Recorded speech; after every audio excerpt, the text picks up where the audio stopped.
Myslím, že Mikuláš preto, lebo je náš.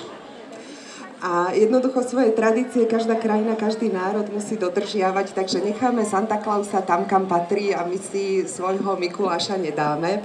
Aby som už dlho nehovorila, tak ja len chcem zaželať všetkým deťom naozaj štedrého Mikuláša a Ježiška a nám všetkým krásne, pokojné, požehnané sviatky.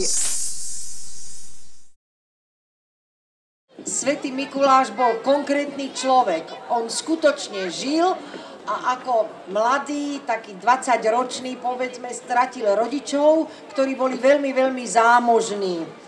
A on tento majetok vlastne svojím spôsobom porozdával. Porozdával chudobným, veľmi trpel pre svoju vieru, potom neskôr sa stal biskupom a ochrancom všetkých chudobných, detí, pastierov.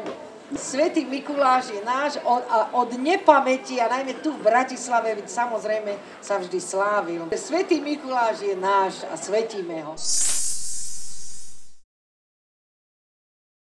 Pre mňa je to dosť jednoduché. Ja to delím takto, že Mikuláš dáva a Santa Claus predáva. To je, myslím, rozdiel úplne zásadný. Veľa som o tým rozmýšľal, ale v podstate asi nie je treba nad tým veľa rozmýšľať. K nám chodil vždy Mikuláš, chodil s čertom a ja som ani sa nejak veľmi nestotožnil s myšlienkou, keď sa nám snažili nejakým spôsobom vysvetliť, že to je Dedom Mráz.